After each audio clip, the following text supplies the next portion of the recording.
যে কারণে আপনার দান করা উচিত কোরআন, বাস্তবতা এবং সম্পদ বৃদ্ধির আলোকে। একটা প্রশ্ন করি, দান করলে কি সত্যিই সম্পদ কমে নাকি বাড়ে? অনেকেই মনে করেন আমার নিজেরই তো কম, আমি আবার দান করব কি? কিন্তু আশ্চর্যের বিষয় হলো কোরআন ঠিক উল্টো কথা বলে। আল্লাহ বলেছেন দান করলে সম্পদ কমে না, বরং বাড়ে, বরকতে, শান্তিতে আর কখনো কখনো বাস্তব অর্থে। আজ আমরা দেখাবো কেন আপনার দান করা উচিত এবং কোরআন আসলে দান সম্পর্কে কি বলে। ভিডিওটা শেষ পর্যন্ত দেখুন, কারণ শেষে এমন একটা ভুল ধারণার কথা বলবো যেটা অনেক মানুষ দান সম্পর্কে ভুল বুঝে এসেছে। আর যদি আপনি বিশ্বাস করেন ভালো কথা ছড়িয়ে দেওয়া নিজেও এক ধরনের দান, তাহলে এখনই ভিডিওটি শেয়ার দিয়ে রাখুন। 1. দান কমায় না, বরং বাড়ায়। অনেকেই ভাবে 100 টাকা দান করলে তো আমার 100 টাকা কমে গেল। সূরা আল বাকারার 261 নম্বর আয়াতে আল্লাহ বলেন, যারা আল্লাহর পথে তাদের সম্পদ ব্যয় করে তাদের উদাহরণ একটি শস্য বীজের মতো, যা থেকে 60টি শীষ জন্মায় আর প্রতিটি শীষে থাকে 100 দানা। অর্থাৎ একটা দিলে আল্লাহ চাইলে 700 গুণ পর্যন্ত বাড়িয়ে দিতে পারেন।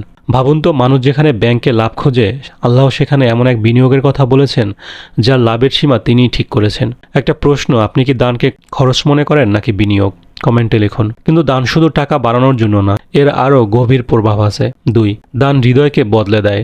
দান আমাদের শেখায় সবকিছু শুধু আমার জন্য না। যখন আপনি কাউকে সাহায্য করেন, আপনার ভেতরে একটা অদ্ভুত শান্তি আসে। বাস্তবতাও তাই বলে। দানশীল মানুষদের মধ্যে অনেক সময় মানসিক তৃপ্তি ও কৃতজ্ঞতা বেশি দেখা যায়, কারণ দান শুধু প্রাপককে সাহায্য করে না, দান দাতাকেও বদলে দেয়। এখন আসি একটা গুরুত্বপূর্ণ বিষয়ে। অনেকে বলেন এমনভাবে দান করো যেন এক হাত দিলে অন্য হাতও না জানে। এর মানে কি দান সবসময় গোপন করতে হবে? সবসময় না।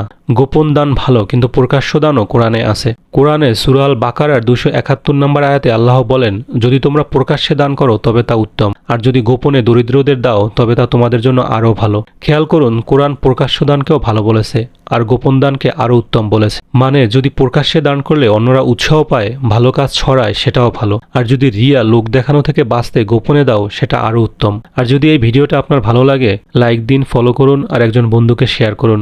হয়তো আপনার ছোট্ট একটি দানই আপনার জীবনে বড় বরকতের দরজা খুলে দিতে পারে।